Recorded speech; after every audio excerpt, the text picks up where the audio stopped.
Next 1,3 die ketone यदि मान लो present है तो उस केस में क्या देखते हैं किसका परसेंटेज ज़्यादा होता है। तो 1,3 डाई कीटोन का एग्जांपल जैसे देखो यहाँ पे क्या दिया हुआ है, CH3 दिया हुआ है, C double bond O, CH2, C double bond O और यहाँ पे क्या हो CH3 हो।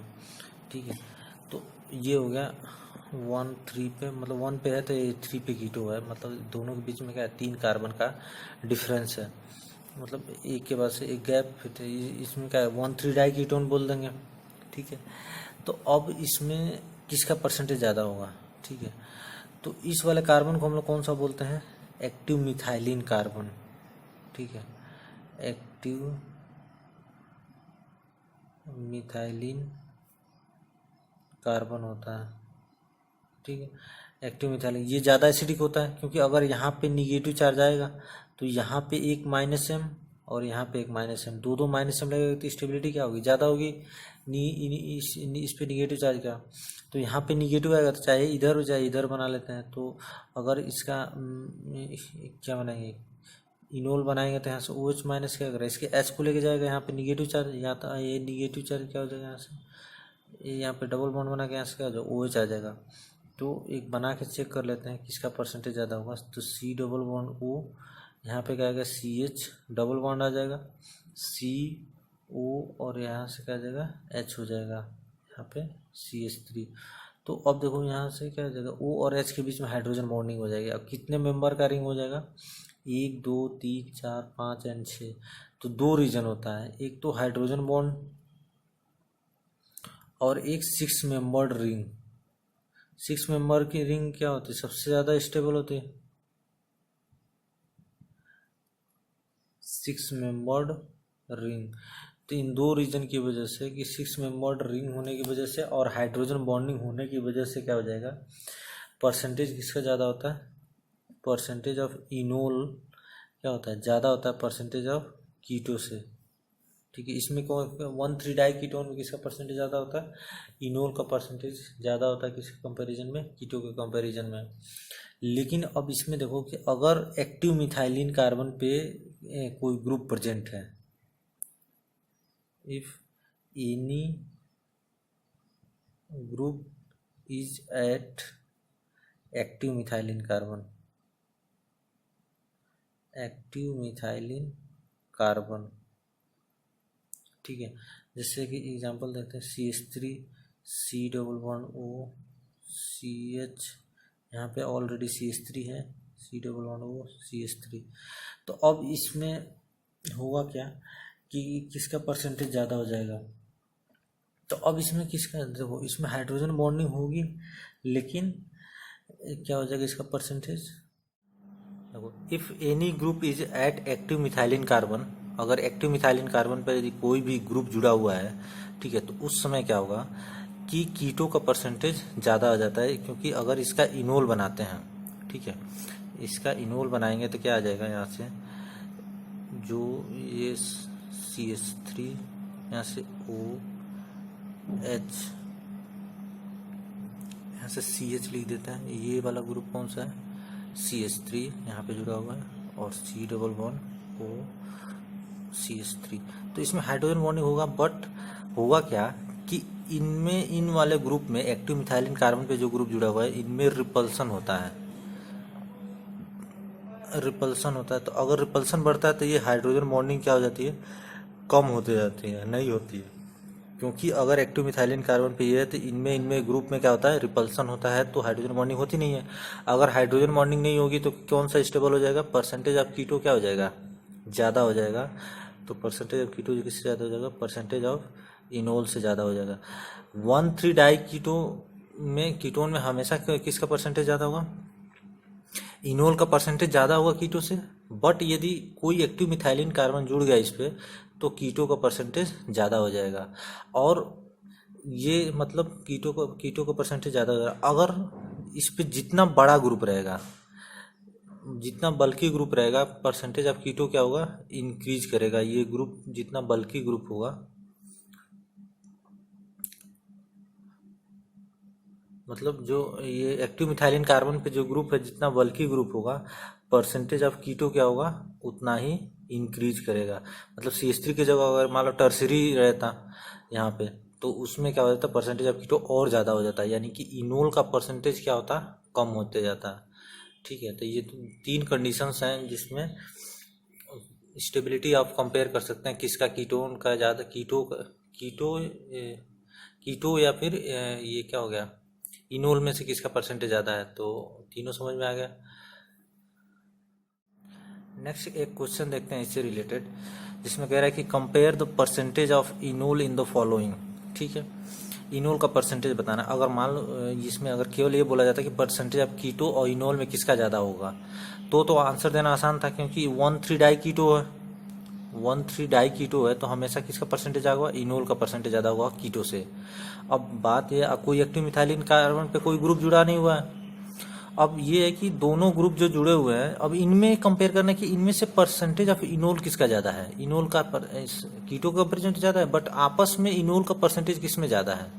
ठीक है, तो इसके लिए क्या करते हैं, कंपेयर करते हैं कि देखो इनोल का परसेंटेज फॉर्म करते हैं। इनोल फॉर्म कैसे होता है, यहाँ पे भी एक्टिव मिथाइलिन कार्बन पे एनायन होगा, एक्टिव मिथाइलिन कार्बन पे क्या H जाने की वजह से यहाँ पे एनायन आएगा, तो एनायन की स्टेबिलिटी ज़्यादा होगी, तो क्या होगा, ये परसेंटेज ऑफ इनोल ज़्यादा होगा। स्टेबिलिटी ऑफ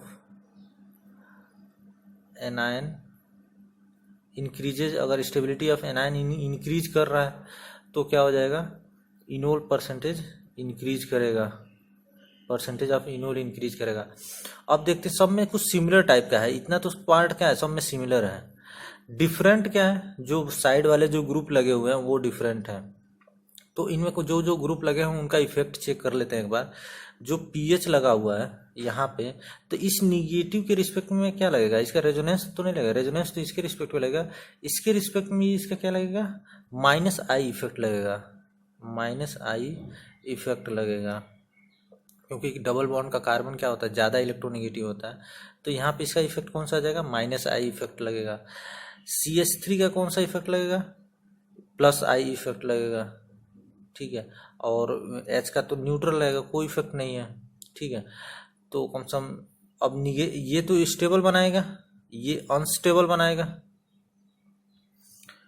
पीएच रहेगा तो स्टेबल, CH3 रहेगा तो अनस्टेबल बनाएगा।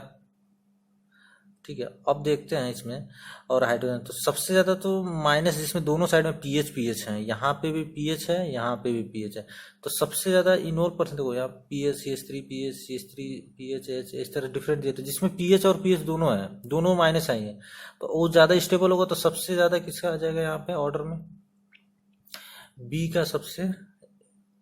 का परसेंटेज क्या आएगा, सबसे ज़्यादा आ जाएगा।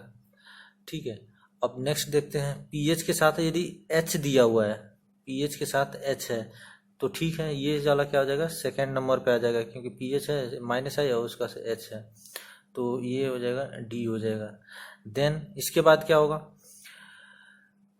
D के बाद अब देखते हैं इसमें पीएच। अब देखो पीएच के साथ CH3 ले लेते हैं, -I और यहाँ पे +I, तो ये दोनों मिलकर क्या न्यूट्रल कुछ कुछ कर रहे हैं, और यहाँ पे H और H है, इन दोनों में कंपेयर करते हैं H और H में, तो इस किस में ज़्यादा होगा। तो इसमें तो देखो यहाँ पे न्यूट्रल हो रहा है, कोई इफेक्ट नहीं, यहाँ पे एक +I -I, तो एक इंक्रीज करे एक डिक्रीज करे, तो इससे भी डिसाइड नहीं कर सकते हैं। तो अब क्या करते हैं ना कि इसमें वो बनाते हैं, कॉन्जुगेशन बना के चेक कर लेते हैं। तो अगर इसमें कॉन्जुगेशन बनाएंगे, ठीक है, तो यहाँ पे क्या आएगा, डबल बॉन्ड आएगा, यहाँ पे क्या आ जाएगा, OH आ जाएगा। तो जो कॉन्जुगेशन है वो एक्सटेंडेड कॉन्जुगेशन है, यहाँ से लेके ये lone pair, single double single, यहाँ से क्या आता है डबल, यहाँ से पीएच, मतलब एक मिनट रुक जाओ, इधर इधर की साइड ना बना के इसका एक बार इनोल बनाते हैं, इस साइड में, इधर की साइड में इसका इनोल बनाते हैं, PH COH कर लेते हैं इसको, डबल बॉन्ड CH2 इधर करके double bond C double bond O CH3 कर लेते हैं। ठीक है, अब इसमें देखते हैं, अब इसमें क्या, एक तो बेंजीन रिंग है, पीएच क्या हो जाएगा, बेंजीन रिंग का कॉन्जुगेशन है। ठीक है, तो यहाँ से ये पूरा कॉन्जुगेशन, इधर से पूरा कॉन्जुगेशन है। ठीक है, तो ये आ जाएगा यहाँ पे एक्सटेंडेड कॉन्जुगेशन आ रहा है, एक्सटेंडेड कॉन्जुगेशन आ रहा है। और इसमें क्या होगा, ये दोनों साइड में तो यहाँ पे अगर डबल बॉन्ड बनाएंगे तो कोई एक्सटेंडेड कॉन्जुगेशन नहीं आएगा, बस एक सिंपल यहाँ पे कॉन्जुगेशन आएगा। यहाँ पे एक्सटेंडेड कॉन्जुगेशन आ रहा है, इसलिए ज़्यादा स्टेबल कौन सा हो जाएगा, ए वाला का परसेंटेज क्या आ जाएगा, ज़्यादा आ जाएगा। तो यहाँ से कौन सा हो जाएगा, ए का परसेंटेज ज़्यादा होगा। ठीक है, ए के बाद से कौन सा आ जाएगा, ई आ जाएगा। ए के बाद से ई आ जाएगा, और ई के बाद से अब देखो इतना 4 डिसाइड हो गया, एच और एच। अब बचे कौन से, ये हो गया, ये हो गया, ये हो गया और ये हो गया। अब CH3 बचे हैं और एक H और CH3, तो ऑब्वियसली यहाँ पे प्लस है, यहाँ पे एक ही प्लस है, यहाँ पे दो प्लस हैं। तो F क्या आ जाएगा, इसके बाद आ जाएगा, F के बाद से कौन सा आ जाएगा, C। इसमें देखते हैं ये सबसे कम क्यों हो रहा है, क्योंकि यहाँ पे इसका क्या लगेगा, प्लस M इफेक्ट लग रहा है। इस मतलब प्लस M तो इफेक्ट बोलेंगे, इसके रिस्पेक्ट में देखो प्लस M भी बोल सकते हैं। यहाँ पे इसके लोन पेयर है तो ये खुद ही यहाँ पे O निगेटिव बनाने की टेंडेंसी रखेगा, और यहाँ पे CH2 माने डबल बॉन्ड बना के यहाँ पे O निगेटिव, तो दोनों O निगेटिव बनाने की कोशिश कर रहे हैं। तो यहाँ इसके निगेटिव चार्ज बनाने की टेंडेंसी क्या हो जाएगी, बहुत ज़्यादा क्या हो जाएगी, कम हो जाएगी। इसलिए इसके बाद आंसर कौन सा आ जाएगा, G आ जाएगा। ठीक है, तो ये है तुम्हारा। इसमें तो जहाँ पे ये OCH3 वाला ग्रुप लगा तो वहाँ पे तो इसके लिए तो क्या होता है, परसेंटेज ऑफ कीटो ही ज़्यादा हो जाता है किसके कंपैरिजन में, परसेंटेज ऑफ इनोल के कंपैरिजन में, केवल इस कंडीशन के लिए जहाँ पे यहाँ पे OCH3 टाइप का लगा रहता है। ठीक है, ड्यूटेरियम एक्सचेंज थ्रू टोटोमेरिज्म देखते हैं। ड्यूटेरियम में डी एक्सचेंज होता है। ठीक है, तो जैसे मान लो कोई एल्डिहाइड या कीटोन दिया हुआ है जिसमें इनोलाइजेबल हाइड्रोजन है। ठीक है, तो और OH माइनस जब क्या OD माइनस और D2O दिया हुआ रहेगा, तो क्या करना होगा, जितने भी इनोलाइजेबल हाइड्रोजन होंगे सबके सब H हटा के क्या लगा देना होता है, D लगा देना होता है। जैसे यहाँ पे कितने इनोलाइजेबल हाइड्रोजन है, 3 हाइड्रोजन है, 3 इनोलाइजेबल हाइड्रोजन है, 3 इनोलाइजेबल हाइड्रोजन है यहाँ पे। तो क्या करेंगे, तीनों हटा के क्या लगा देंगे, D लगा देंगे, तो CD3 C double bond OH आ जाएगा। ठीक है, ये प्रोडक्ट है। मैकेनिज्म एक बार देख लेते हैं इसका मैकेनिज्म। पहले देखो CH3 का यहाँ पे जो H है, C डबल बॉन्ड OH, तो यहाँ से क्या होगा, OD माइनस सबसे पहले क्या करेगा, यहाँ से H लेके जाएगा। ठीक है, तो यहाँ पे निगेटिव चार्ज आ जाएगा। ठीक है, CH2 minus C double bond OH। अब ये निगेटिव चार्ज डबल बॉन्ड बनाएगा, यहाँ पे O माइनस आ जाएगा। ठीक है, CH2 double bond CO minus और H। अब देखो यहाँ पे क्या है कि दो ऑप्शन है, एक तो सॉल्यूशन में यहाँ पे OD माइनस H लेके क्या बनेगा, HOD। ठीक है, HOD बना हुआ है, और मतलब HOD बन गया, और ऐसे जो सॉल्यूशन में ऑलरेडी D2O था। ठीक है, D2O था। ठीक है, ये था, तो ये तो सॉल्वेंट है ना, D2O सॉल्वेंट है, तो ज़्यादा अमाउंट में होगा।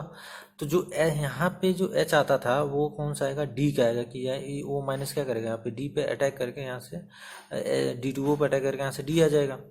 तो यहाँ से क्या बन जाएगा, CH2 डबल बॉन्ड CO, यहाँ पे D और H हो जाएगा।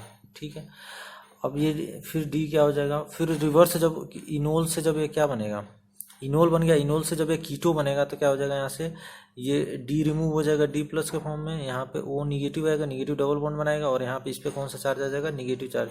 तो यहाँ पे क्या बन गया, CH2 negative C double bond OH हो जाएगा, और यहाँ पे जो D प्लस था वो D प्लस आके यहाँ पे क्या हो जाएगा, कंबाइन हो जाएगा।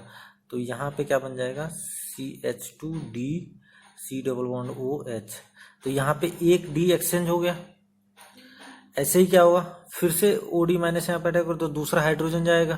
ठीक है, क्योंकि CH बॉन्ड क्या होता है, ज़्यादा वीक होता है as compare to CD bond, CD bond के कंपेरिजन में। तो यहाँ पे एक D ऐसे दूसरा D जाएगा, तीसरा D जाएगा, और फाइनल प्रोडक्ट क्या बन जाएगा, CD3 C double bond OH बन जाएगा। ठीक है, ये फाइनल प्रोडक्ट बन जाएगा।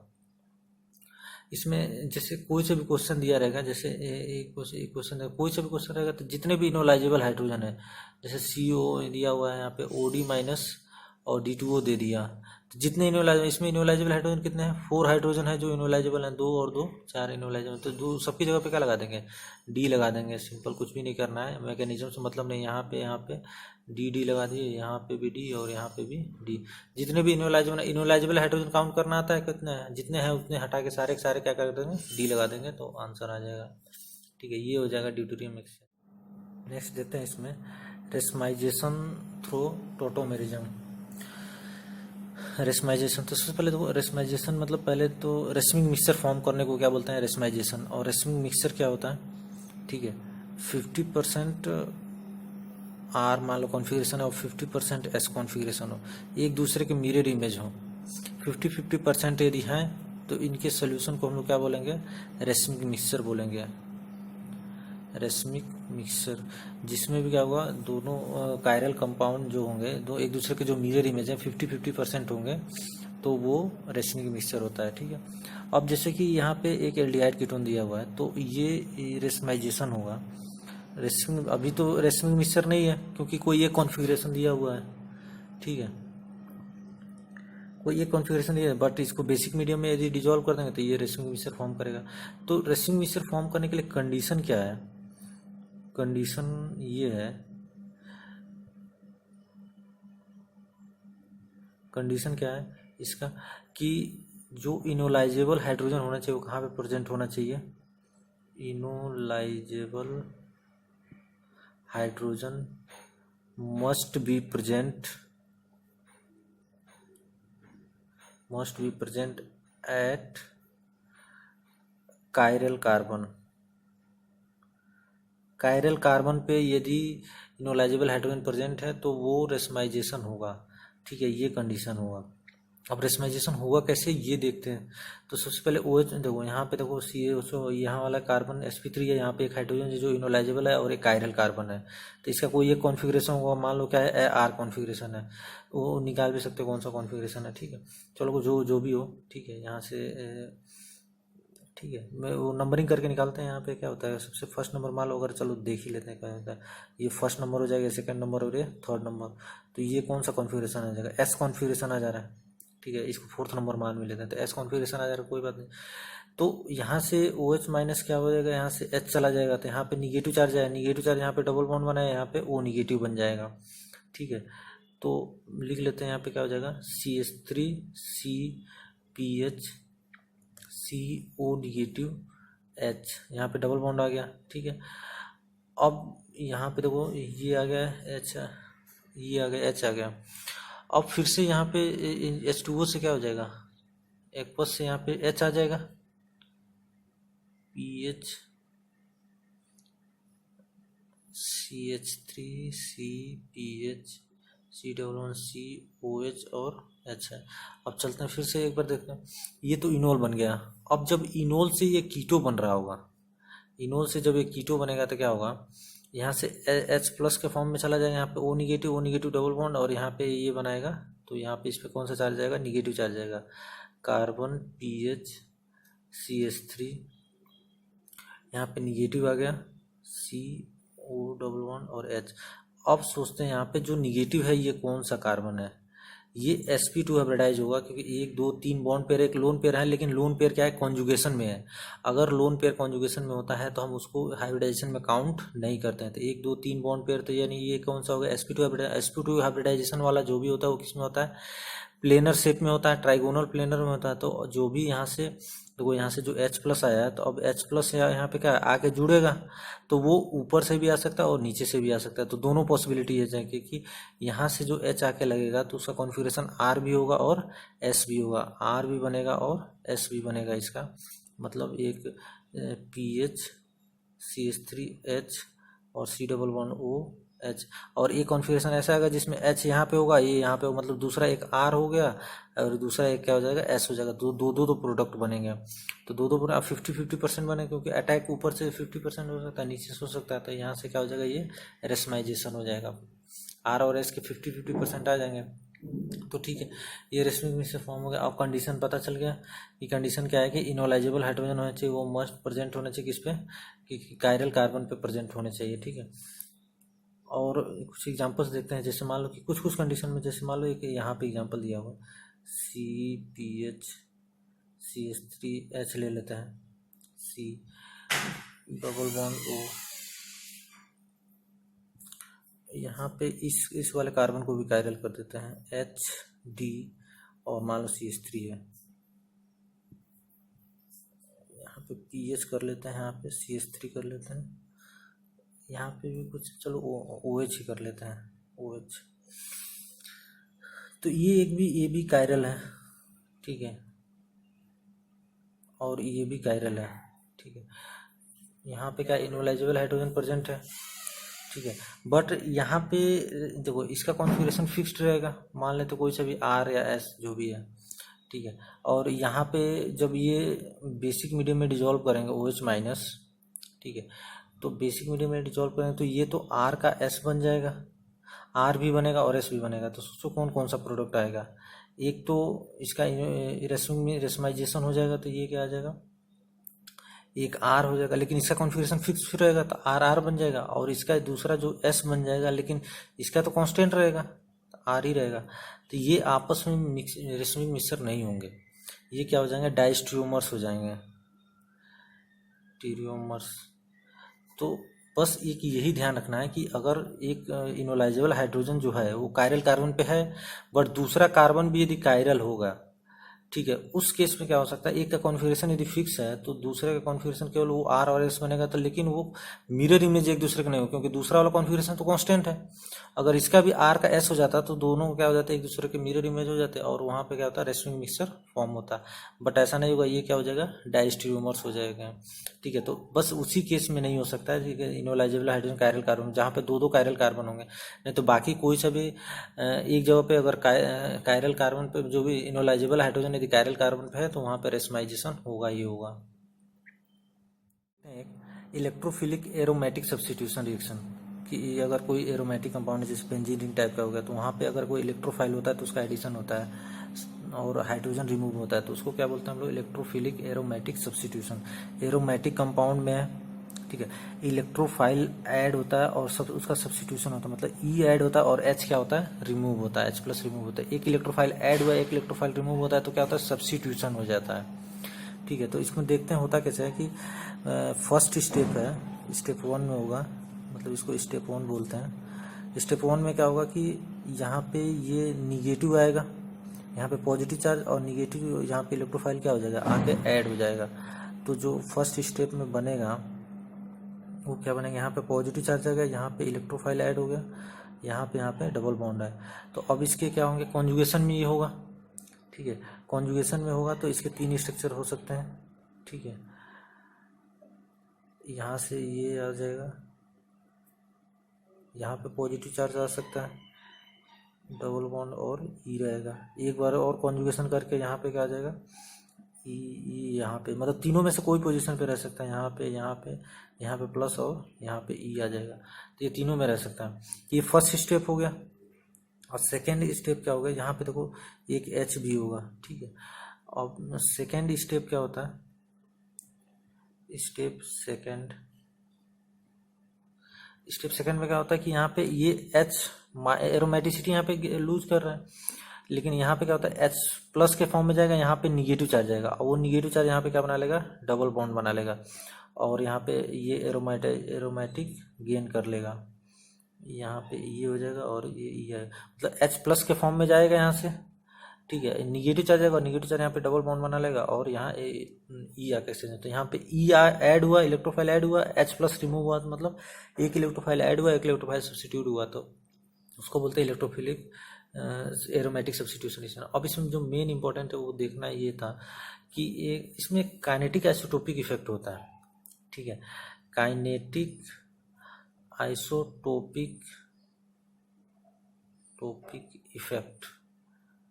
तो काइनेटिक आइसोटोपिक इफेक्ट इसमें क्या देखते हैं हम, तो ये वाला स्टेप इसका क्या होता है, RDS होता है, और RDS काइनेटिक आइसोटोपिक इफेक्ट तभी लगता है, मतलब आइसोटोप्स के चेंज होने पे अगर रेट इंक्रीज या डिक्रीज होता है तो उसको हम लोग क्या बोलते हैं, काइनेटिक आइसोटोपिक इफेक्ट। और हाइड्रोजन तो इस स्टेप में निकल रहा है, ये वाला स्टेप RDS नहीं है, RDS तो ये है, इस वाले स्टेप में RDS, तो इसलिए ज़्यादा इफेक्ट नहीं होता। अगर इसमें 2 कंडीशन होता है, अगर रिएक्शन क्या हो जाए, इरिवर्सिबल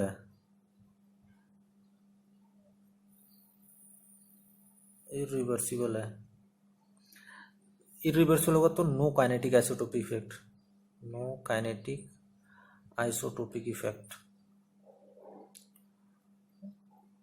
लेकिन अगर रिवर्सिबल हुआ, ये वाला स्टेप यदि क्या हुआ, ये सारे रिएक्शन क्या हुआ, अगर रिवर्सिबल हुए, रिवर्सिबल होता है तब तो उसमें काइनेटिक आइसोटोपिक इफेक्ट होता है, उसमें काइनेटिक आइसोटोपिक। तब ये देखते हैं कि अगर इरिवर्सिबल था तो उसमें नहीं हो रहा है, रिवर्सिबल है तो उसमें हो रहा है, तो ये कैसे हो रहा है। तो देखो इसका एक ग्राफ बनाते हैं, ठीक है। यहाँ से एनर्जी और यहाँ प्रोग्रेस के बीच में टाइम के रिस्पेक्ट में रिएक्शन प्रोग्रेस लिख लेते हैं, ठीक है। तो यहाँ पे पहला वाला स्टेप क्या है, आरडीएस है, तो इसमें एक्टिवेशन एनर्जी ज़्यादा होगी। ये दूसरा स्टेप है, इसकी एक्टिवेशन एनर्जी कम है, ठीक है, क्योंकि ये फास्ट हो रहा है, ये स्लो है, तो इसकी एक्टिवेशन एनर्जी ज़्यादा होगी, इसकी एक्टिवेशन एनर्जी कम होगी। ये फर्स्ट स्टेप हो गया और ये सेकेंड स्टेप हो गया। अब होगा क्या कि अगर इरिवर्सिबल है, इरिवर्सिबल तो ये यहाँ से आया, यहाँ पर रेट डिसाइड हुआ, ठीक है, रेट डिसाइड हुआ, और अगला तो फास्ट हो रहा है तो उससे कोई इफेक्ट नहीं पड़ेगा कि ये फास्ट होकर स्लो होकर यहाँ से तो आगे चला जाएगा, तो कोई इफेक्ट नहीं आएगा कि क्योंकि रेट तो इससे डिसाइड होगा, इस वाले से। अब होगा क्या कि अगर रिवर्सिबल है, ठीक है, तो रिवर्सिबल तो ये क्या होगा, यहाँ के बाद वाला स्टेप सोचो, ये जो आरडीएस नहीं है, दूसरा वाला स्टेप, अगर एच है, ये एच रहेगा तो ये बनेगा। अगर मान लो एच की जगह पे डी आ जाता तो ये जो दूसरा वाला स्टेप होगा वो थोड़ा सा स्लो होगा, क्योंकि एच के रिस्पेक्ट में डी का निकालना क्या होता है, टफ होता है, तो डी के रिस्पेक्ट में स्लो होगा। और थोड़ा सा अगर टी रहेगा तो ये और स्लो हो जाएगा, ये टी के रिस्पेक्ट में। तो अब सोचो कि यहाँ से डी के निकलने का रेट कम हो रहा है, यहाँ से मतलब जैसे आइसोटोप्स डी टी पे जा रहे हैं तो निकलने का रेट कम हो रहा है।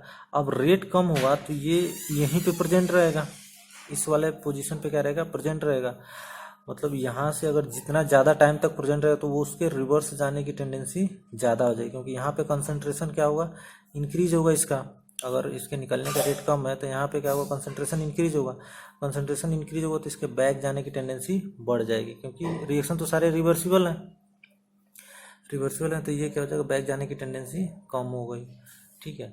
तो ये अगर रिवर्सिबल रिएक्शन रहेगा तो काइनेटिक आइसोटोपिक इफेक्ट आएगा, या मतलब C6H6 रहेगा तो ज़्यादा रेट रहेगा एज कम्पेयर टू C6D6, फिर एज कम्पेयर टू C6T6, ठीक है। यदि रिवर्सिबल हुआ रिएक्शन, ठीक है, रिवर्सिबल हुआ तो ये डी, अगर एच की जगह पे डी रहेगा तो स्लो निकलेगा, स्लो निकलेगा, तो यहाँ पे जो इंटरमीडिएट है वो ज़्यादा टाइम तक रहेगा, ज़्यादा कंसंट्रेशन रहेगा, ज़्यादा कंसंट्रेशन रहेगा तो उसके बैक जाने की टेंडेंसी ज़्यादा हो जाएगी, क्योंकि रिएक्शन तो रिवर्सिबल है तो इसमें भी जाएगा। और इरिवर्सिबल था तो एक बार ये बन गया तो आगे ही ज़्यादा रहा था, तो इस वजह से इस पर काइनेटिक आइसोटोपिक इफेक्ट नहीं आ रहा था, ठीक है। लेकिन जैसे ही आइसोटोप्स रहेंगे तो काइनेटिक आइसोटोपिक इफेक्ट आए, मतलब रिवर्सिबल रहा, तो क्योंकि ये जितना इधर आ रहा है तो उससे बैक भी तो जा रहा है, अगर यहाँ पर कंसंट्रेशन ज़्यादा हो गया तो ये बैक जाने की टेंडेंसी ज़्यादा हो जाएगी।